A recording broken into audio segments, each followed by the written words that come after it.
নমস্কার, কলিজ কিচেনে সবাইকে স্বাগত জানাচ্ছি। আজ পনির আর ক্যাপসিকাম দিয়ে বানাচ্ছি ক্যাপসি পনির। এটা খুব সুন্দর একটা রেসিপি। রুটি, পরোটা, ভাতের সাথে সব কিছুর সাথেই খাওয়া যায়।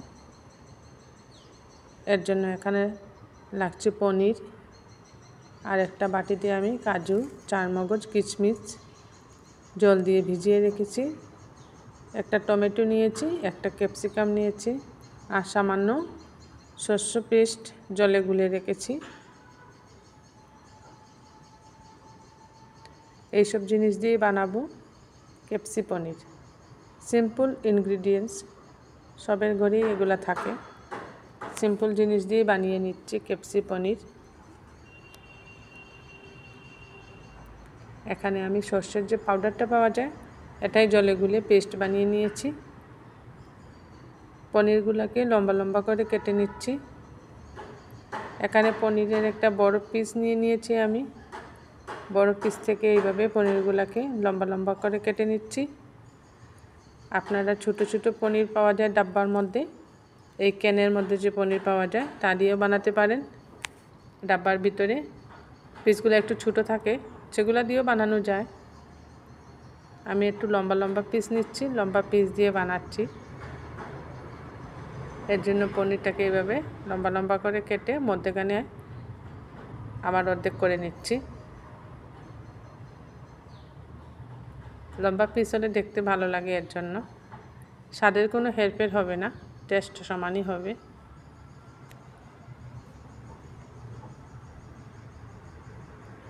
সম্পূর্ণ পনিরটাকে এইভাবে আমি লম্বা করে কেটে নিয়েছি।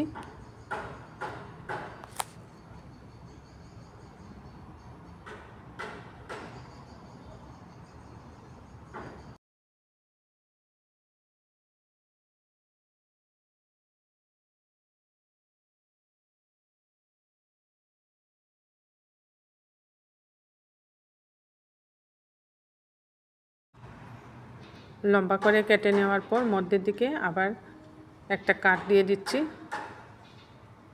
মধ্যের দিকে কাট করে আবার একটু ছোট করে কেটে নিচ্ছি। একটু চ্যাপ্টা চ্যাপ্টা করে বানিয়েছি আমি। পনিরগুলো একটু চ্যাপ্টা করে কেটে নিয়েছি সবগুলা। এর মধ্যে এখন হলুদের গুঁড়া দিয়ে দিলাম,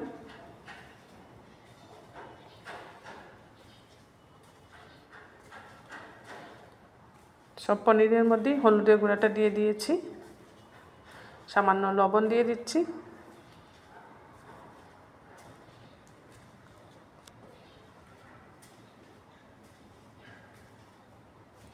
এবার সবগুলা পিসকে ভালো করে মাখতে হবে, যাতে সব পনিরের গায়ে লবণ আর হলুদটা খুব ভালোভাবে লেগে যায়। এইভাবে আলতু হাতে ধীরে ধীরে মাখতে হবে, যাতে পনিরগুলো ভেঙে না যায়। এইভাবে সবগুলার গায়ে হলুদ আর নুন আমি লাগিয়ে নিচ্ছি। পনিরে নুন হলুদ মাখা হয়ে গেছে। এবার ক্যাপসিকামটা কেটে নিচ্ছি। এখানে আমি লম্বা সাইজের যে ক্যাপসিকাম পাওয়া যায় এটাই নিচ্ছি। ভিতরের এইভাবে বিচিটা ফেলে দিতে হবে, তা না হলে একটু ঝাল ঝাল হয় এই ক্যাপসিকামটা। রেসিপিটা একটু ঝাল হয়ে যাবে, এর জন্য বিচিগুলো আমি বের করে নিলাম। এবার এটাকে লম্বা লম্বি করে কেটে নিচ্ছি। যেভাবে পনিরের পিসগুলো লম্বা করে কেটেছি, ক্যাপসিকামটাকেও আমি লম্বা করে কাটছি।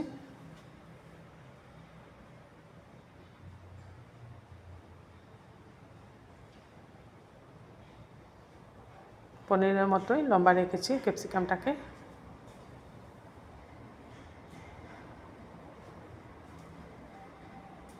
এইভাবে ক্যাপসিকামটাকে পিস করে নিলাম।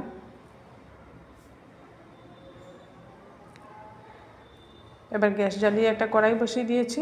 এর মধ্যে দিচ্ছি রিফাইন্ড অয়েল। রেসিপিটা রিফাইন্ড অয়েল দিয়ে বানাবো।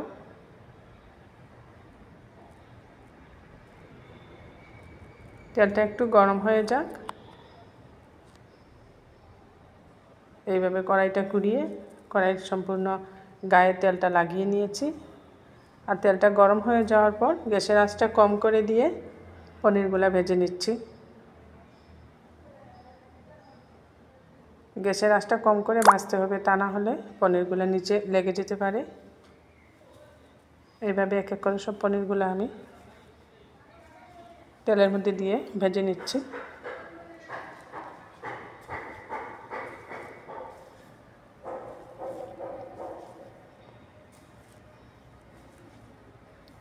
পনিরগুলোকে একটু লাল লাল করে ভাজবো। এক পিঠ হয়ে গেলে অপর দিক উল্টে দিচ্ছি।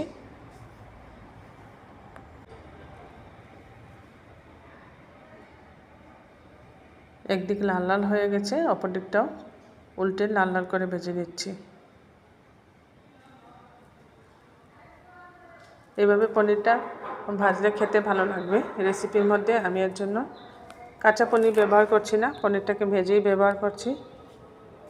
নাহলে অন্য কোনো রেসিপির মধ্যে আমি বেশিরভাগ সময় কাঁচা পনিরটাই ব্যবহার করে থাকি, ফ্রাই না করে। কিন্তু এর মধ্যে এই রেসিপির মধ্যে ফ্রাই করে দিলে খুব ভালো হয়। পনিরের টেস্টটাও ভালো লাগে, রেসিপির টেস্টটাও খুব ভালো আসে। এর জন্য পনিরগুলোকে উল্টে পাল্টে লাল লাল করে ভেজে নিচ্ছি।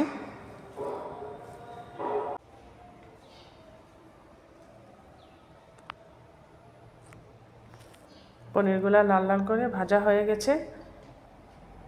এবার একটা পাত্রে আমি গরম জল নিয়েছি, এখানে সামান্য লবণ দিয়েছি গরম জলের মধ্যে।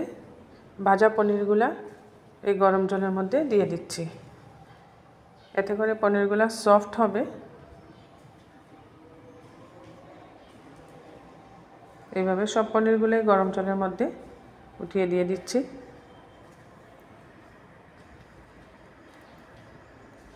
এতে করে যখন রান্না করব তখন পনিরগুলো সফট থাকবে। এই যে সব পনিরগুলো গরম জলের মধ্যে, সব পনিরগুলো ডুবিয়ে রাখছি গরম জলের মধ্যে। এই পনির ভাজার কড়াইয়ের মধ্যে এবার দিয়ে দিচ্ছি ফোড়নের জিরে ফোড়ন দিয়ে জিরেটাকে একটু ভাজা ভাজা করে নিচ্ছি, এতে করে জিরের গন্ধটা খুব সুন্দর আসবে রেসিপির মধ্যে।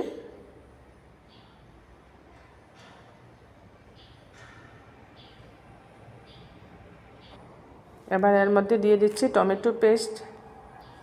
একটা টমেটো আমি মিক্সিতে পেস্ট করে নিয়েছি। এই টমেটো পেস্টটা ফোড়নে দিয়ে দিয়েছি। টমেটো পেস্টটা দিয়েও একটু সময় কষিয়ে নিতে হবে। সাথে গুঁড়া মশলাগুলোও দিয়ে দিচ্ছি। সামান্য হলুদের গুঁড়া দিয়ে দিলাম, সামান্য ধনে গুঁড়া, সামান্য জিরে গুঁড়া, আর খুব সামান্য লঙ্কার গুঁড়া দিচ্ছি। লঙ্কা গুঁড়াটা একদম সামান্য দিতে হবে। আর পরিমাণ মতো লবণ দিয়ে দিচ্ছি। এই রেসিপিটা ঝাল ঝাল হবে না, এর জন্য লঙ্কাটা একটু কম দিতে হবে। মিষ্টি মিষ্টি রেসিপি। এবার মশলাটাকে ভালো করে কষাচ্ছি। যতক্ষণ না মশলা থেকে তেল ছেড়ে আসছে ততক্ষণ কষাতে হবে মশলাটাকে। এইভাবে বারবার নাড়িয়ে মশলাটাকে কষিয়ে নিতে হবে যাতে মশলা থেকে তেল ছেড়ে আসে।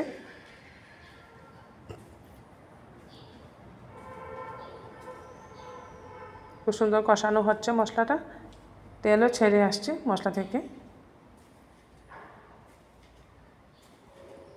এবার যে পেস্টটা বানিয়ে রেখেছিলাম আমি, কাজু বাদাম কিশমিশ চার মগজ, এই পেস্টটা দিয়ে দিচ্ছি।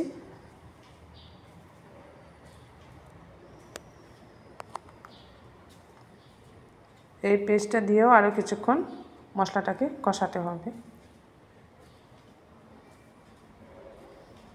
অনবরত নাড়তে হবে।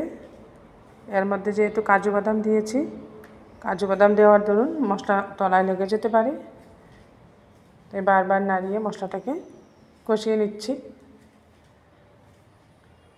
সামান্য চিনি দিয়ে দিলাম। এটা তো নিরামিষ রেসিপি, এর জন্য একটু চিনি দিচ্ছি। এমনিতে একটু মিষ্টি মিষ্টি হবে রেসিপিটা। একটু সময় নিয়ে মশলাটাকে এইভাবে কষাতে হবে। যে কোনো রেসিপিতেই মশলা যত বেশি কষানো হয় রেসিপির টেস্ট তত বেশি হয়। এবার দিয়ে দিচ্ছি সরষের পেস্টটা, 1 চামচের মতো সরষের পেস্ট। এই সরষের পেস্টটা দিয়েও মশলাটাকে একটু কষিয়ে নিতে হবে, এতে করে সব মশলার কাঁচা গন্ধ চলে যাবে।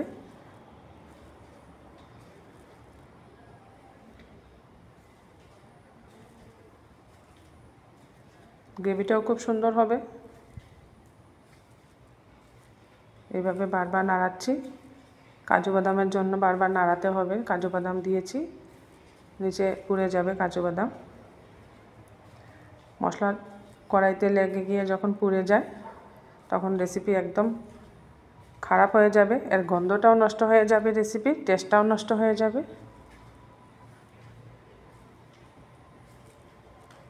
বারবার নাড়িয়ে আমি কষিয়ে নিয়েছি। এবার ভেজে রাখা পনিরগুলো দিয়ে দিচ্ছি। যে পনিরগুলো আমি গরম জলে ভিজিয়ে রেখেছিলাম, এই পনিরগুলো দিয়ে দিচ্ছি। একদম সফট হয়ে গেছে পনির।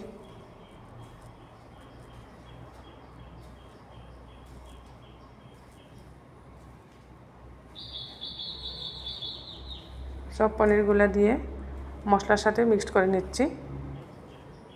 ক্যাপসিকামটাও দিয়ে দিচ্ছি।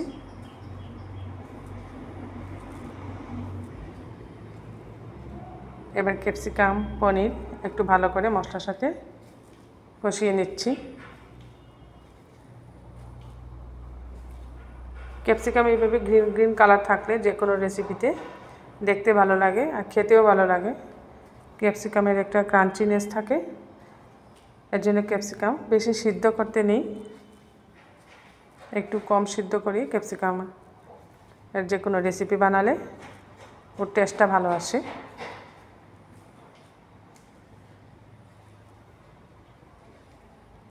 ভালো করে মিক্সড করে নিয়েছি ক্যাপসিকাম, পনির আর সব মশলাটা।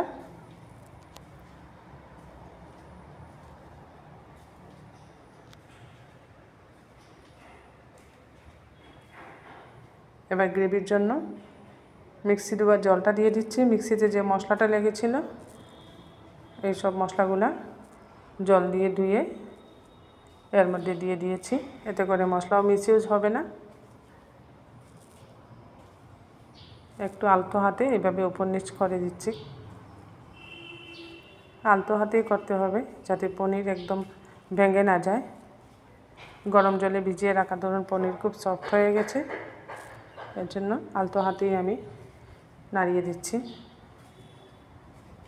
আবারও একবার উপর নিচ করে দিচ্ছি। আমার এই ক্যাপসি পনির রেসিপিটা আপনাদের ভালো লাগলে বানিয়ে খেয়ে আমাকে কমেন্টে জানাবেন। আমার চ্যানেলটা সাবস্ক্রাইব করবেন আর বেল আইকনটা টিপবেন, এতে করে যখনই কোনো নতুন রেসিপি আপলোড করি সাথে সাথে নোটিফিকেশনটা পেয়ে যাবেন। এখানে নামানোর আগে একটু কসুরি মেথি হাতে ক্রাশ করে দিয়ে দিয়েছি।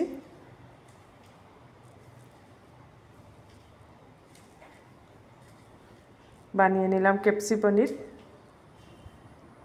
দুর্দান্ত স্বাদে পনিরের একটা রেসিপি। যে কোনো নিরামিষ দিনই আপনারা বানাতে পারেন। রাতে রুটি পরোটার সাথে খেতে খুবই ভালো লাগে এই ক্যাপসি পনির।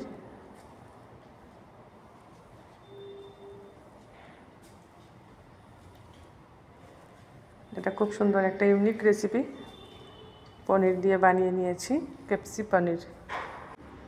এইভাবে গরম গরম ধোয়া ওটা ক্যাপসি পনির পোলাওর সাথে খেতেও ভালো লাগে।